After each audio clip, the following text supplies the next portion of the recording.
Hello everyone, welcome to the channel. So, we're going to have a look at Tier 5 today.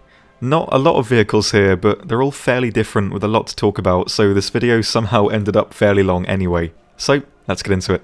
As always, I really hope you enjoy.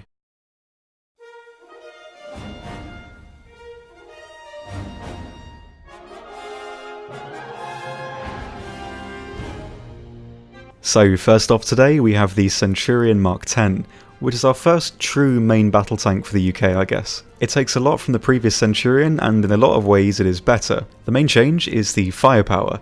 The Mark 10 is equipped with the 105mm L7 cannon with sabot and Hesh rounds available, both stock, which is nice. Its armour though is a bit of an upgrade and a bit of a downgrade. Its hull is a lot more effective on the upper glacis as it gets an additional plate of armour, and will stop most AP and APHE rounds you'll come across. The turret though is a bit weaker. The mantlet is 200mm thick, but it's cast armour, so the effective thickness is around 188mm.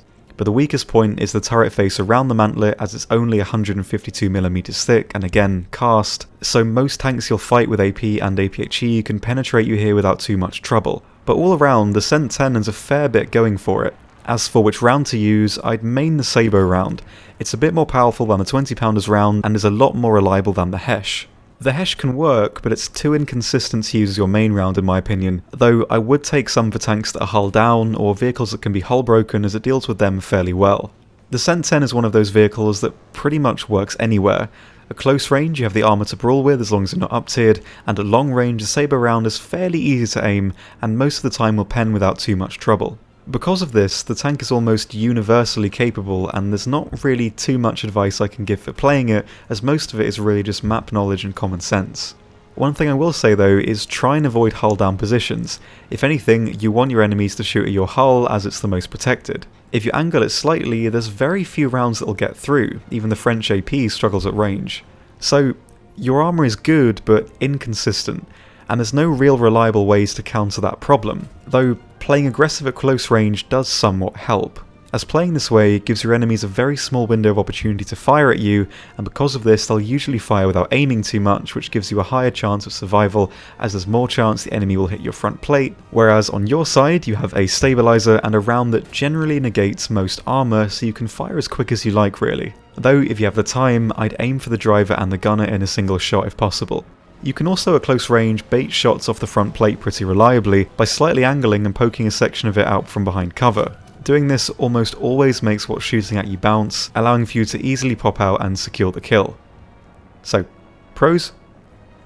Good firepower, decent mobility, and versatile. Cons? Even though the armour is good, it can't completely be relied on. Verdict?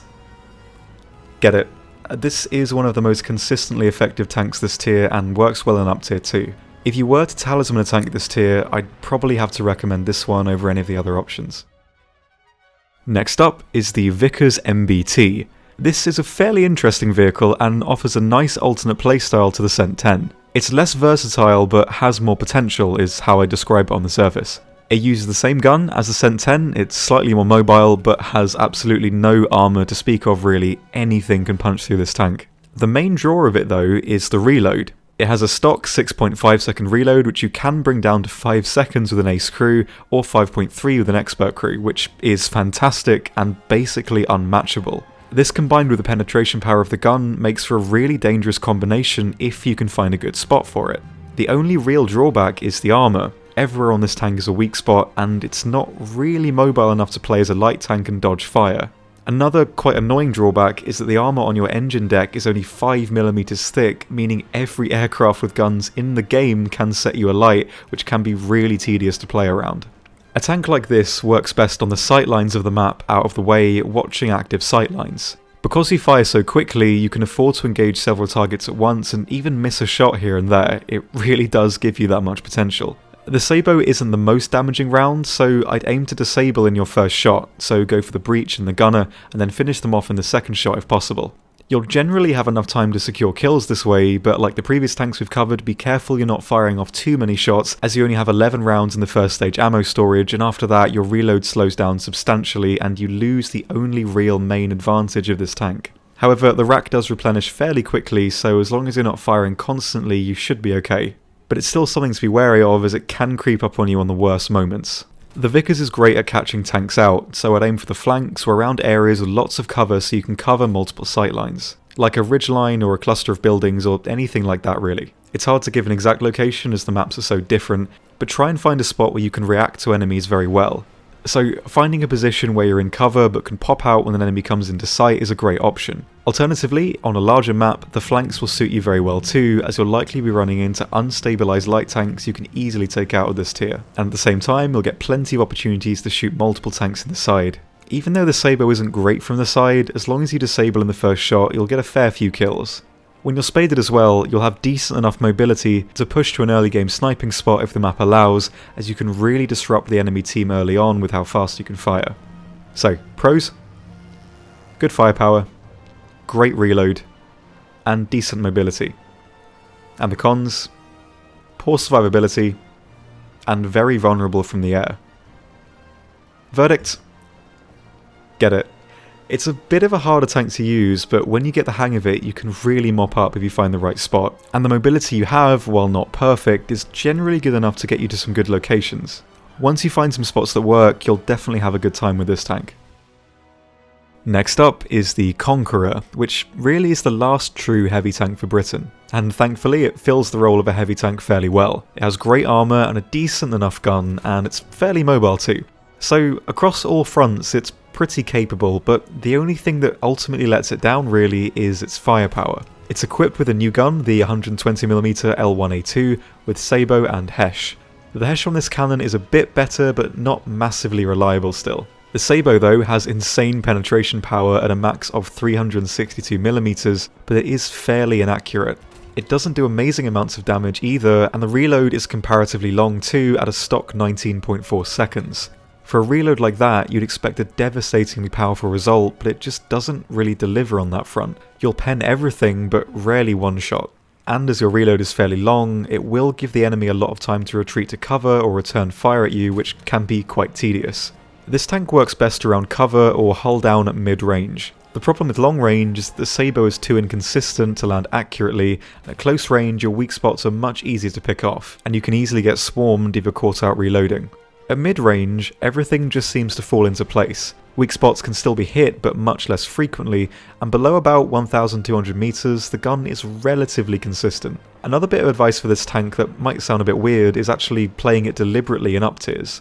The Conqueror struggles to kill some World War II tanks more than the post-war tanks, as the crew on World War II vehicles is usually a lot more spread out, and with a reload that long, you're going to want to take out a tank in a single hit ideally. And thankfully a lot of the post-war designs, like the Leo and the T-54, have 3 of the 4 critical crew members in a line from the driver to the turret, and these tanks are much easier to deal with in my experience. Your armour will still hold up fairly well at this tier, especially with the add-on armour upgrade that makes your cheeks practically immune from anything you'll likely fight, even heat rounds. It also buffs your front plate too. Still, if the map allows it, I would stay hull down. Another trick with your turret armour if you're fighting tanks with APHE is to angle your turret a lot. The area directly around your barrel is an easy pen and will likely take out your breach, but if you angle your turret, you make this breach shot a lot harder, and the size of your turret will still consistently bounce shots from the German 88 and the Russian 100mm guns past around 500 to 800 meters, and this is made even more reliable with the add-on armour package.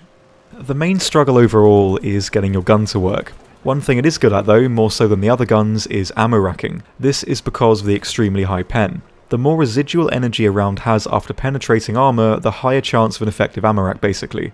To simplify it, if your round pens 210mm of armour and you're shooting at armour that's 200mm thick, you'll create less spooling. But if your round pens 300mm and you're shooting at 200mm of armour, it'll create more spooling.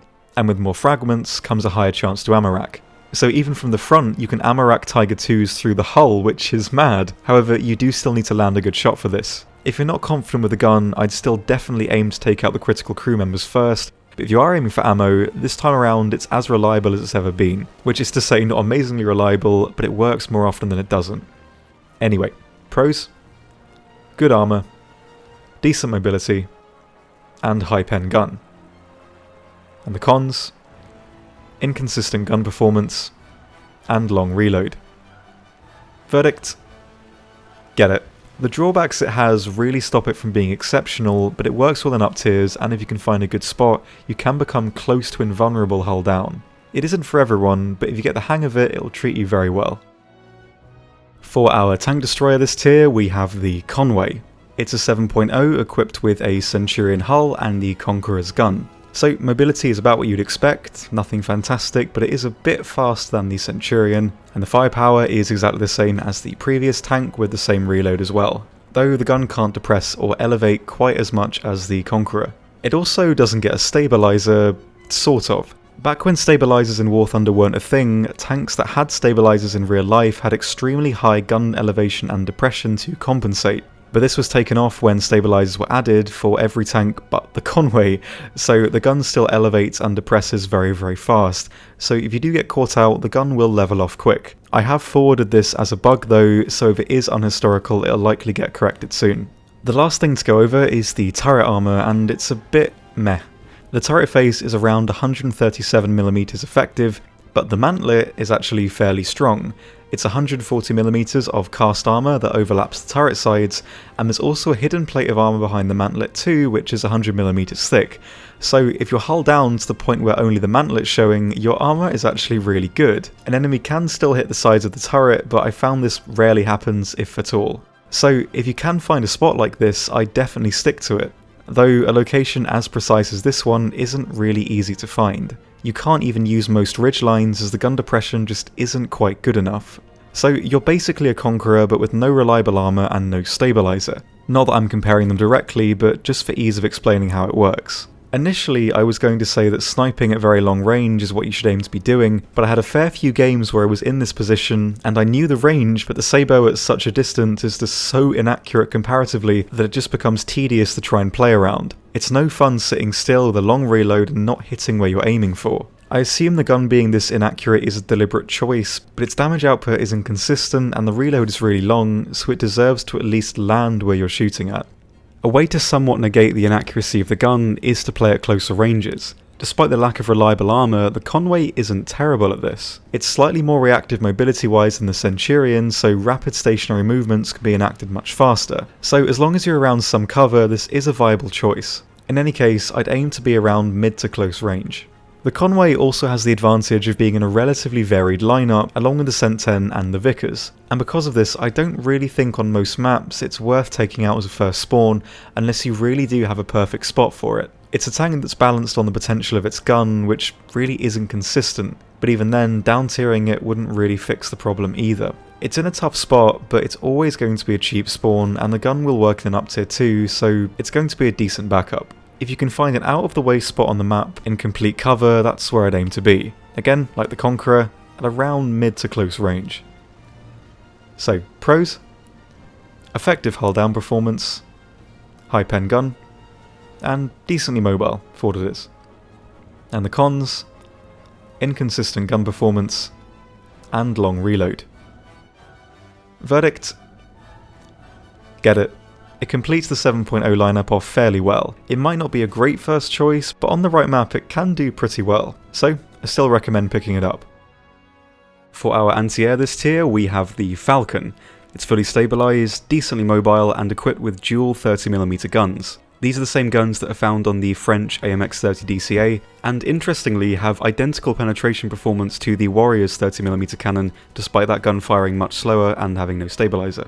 The Falcon's protection though is extremely poor, has around 10mm of armour all over, so from close range even some light machine guns can cut right through you. The Falcon has a fair bit of potential, but it's in a bit of a weird place, mainly just as an SPAA. As it's at 7.7, it has no lineup, and it isn't worth making a lineup around it as its effectiveness isn't worth bringing down the effectiveness of the other tier 5 tanks by playing them at 7.7. You could play the Falcon at 8.0 or a bit higher, but at 8.0 in tier 6 is the Chieftain Marksman, which has a radar, making it the best choice for an anti-air vehicle. But where the Falcon really does do well is in an anti-tank role. If you want to spend the time spading it, the Falcon has a somewhat dedicated anti-tank belt with a Sabo round in it. It's not a full Sabo belt, but it's a belt that continually contains it. Whereas the Chieftain Marksman has a secondary belt with APDS it can switch to, but it's limited to only 40 rounds, which runs out incredibly quickly. So playing that vehicle as a tank hunter just doesn't really work, but we'll get into that in more detail next time. When the Falcon's upgraded, you can play it somewhat as a light tank. The stabilizer really helps, and when you get the Sabo belt, you can rip through light tanks, the sides of pretty much all MBTs, and tear the barrels and tracks off any vehicle. It is really good at this, but the problem is that the modification that makes it viable is tier 4, and seeing as it can only reliably be used as an anti-air before that, spading it is going to take a fair while, and even then it is a situational vehicle that won't work on all maps. It really does well on the long flanks, where you'll likely meet lots of light vehicles, and at close quarters where you can ambush tanks that have a little bit more armour. And hey, if you can't see a good spot, you still make for a decently powerful anti-air despite the lack of radar. This is where I found the most success in playing it, and again, like a lot of stabilised vehicles, you have a great reaction time window, made even better by having an autocannon you don't necessarily need to aim initially. And if you're fighting a vehicle you're not sure if you can pen, always go for the barrel and tracks, as you can easily decimate them in no time. But again, another problem is that the Falcon's placed at 7.0, and at 8.0 you have a light tank, technically the Warrior, which has the same gun despite firing much slower and with no stabilizer, but it also gets a great ACGM and is inarguably more survivable. And it also gets scouting and thermal vision, etc. So the problem isn't its effectiveness as a vehicle, as it is really good, but it gets outclassed as an SPA and a light tank almost immediately at the next BR, all the while having no lineup where it can really shine. Anyway, pros: good anti-tank ability, good anti-air ability, and decently mobile. And the cons: poor survivability and slow stock grind. Verdict: consider it. Like I've said probably too many times, it's in a hard place, but I think it's not outlandish to say that it is more versatile than the next SPA, the Chieftain Marksman. As the Falcon, you can hunt tanks and take out aircraft, whereas the Marksman can only reliably take out planes. But it does get radar and arguably better guns for anti-air work. The Falcon's more of a jack of all trades when compared to the Warrior and the Marksman, which are more like jack of some this analogy falls apart way too fast. In any case, this is one of those choices that's ultimately up to you. If you feel like you're not that confident with anti-air vehicles, the Marksman might be a better choice, but if not, you'll have a lot more potential using the Falcon on the battlefield. For our premium this tier, we have the Centurion Mark V AVRE, which is a really unique and interesting vehicle if nothing else. The main draw really is the firepower. This tank is equipped with a 165mm demolition gun armed with HESH. Its damage output is slightly less powerful than that of the FV4005, though not by much. It's still packed with 20 kilograms of TNT equivalent explosive, which is huge, and it does do mass amounts of damage if the shot hits, and that's the problem. This gun has a muzzle velocity of 259 meters per second, which is just a tiny bit more than that of the Sturmpanzer, so it's not unreasonable to say that it's a very hard gun to aim.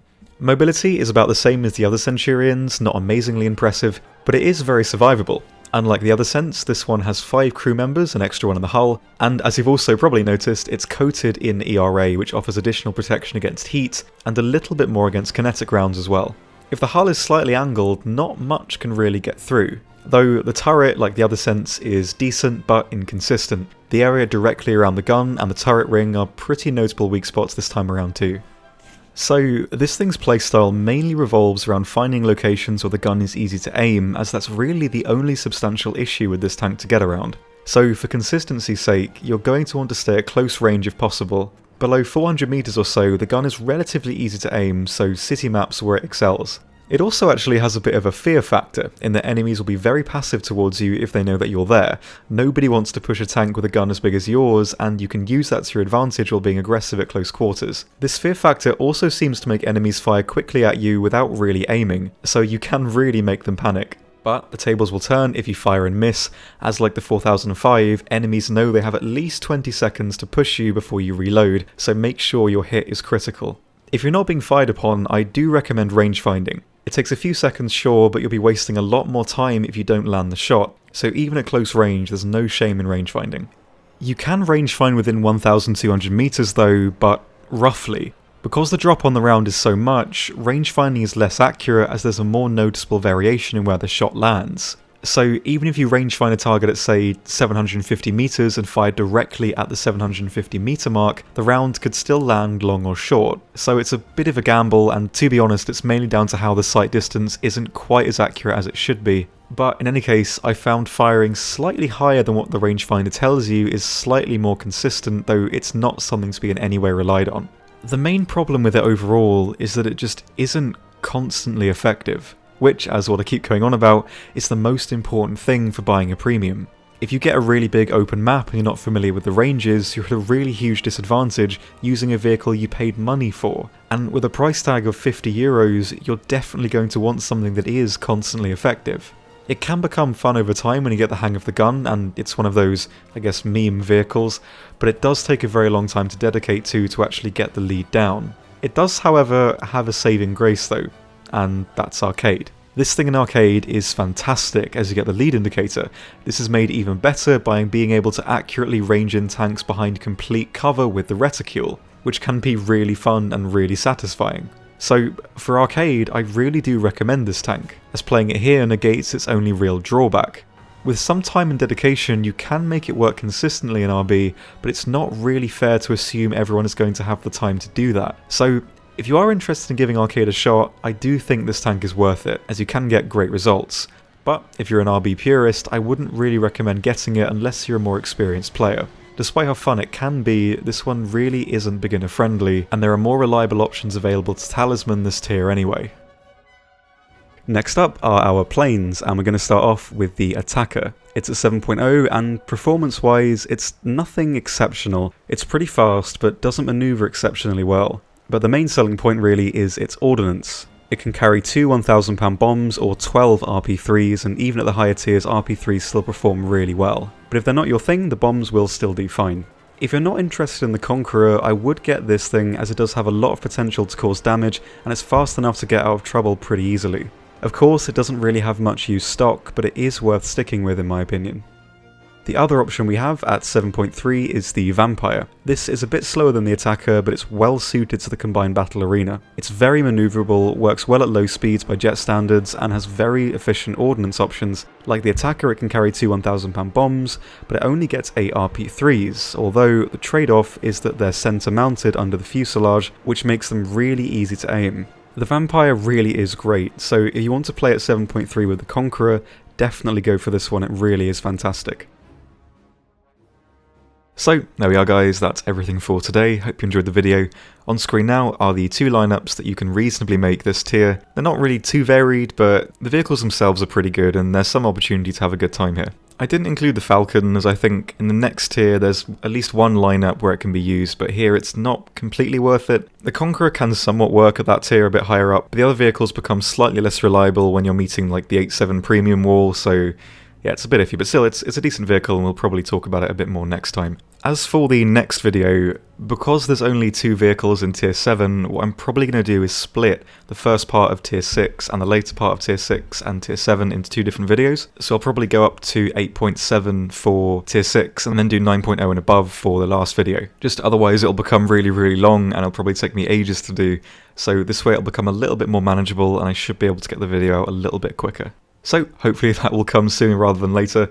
I'm going to be completely busy for the next week and a bit though, as I'm shooting a short film, which is kind of exciting but also terrifying, and it's going to take up so much time. I'm going to get no sleep, and I'm basically going to have no chance to play at all, so it might be a little bit longer, but hopefully not too long. Anyway, I'm going to stop talking now and let you enjoy the rest of your day. So thank you all very much for watching, and I will see you next time. Goodbye.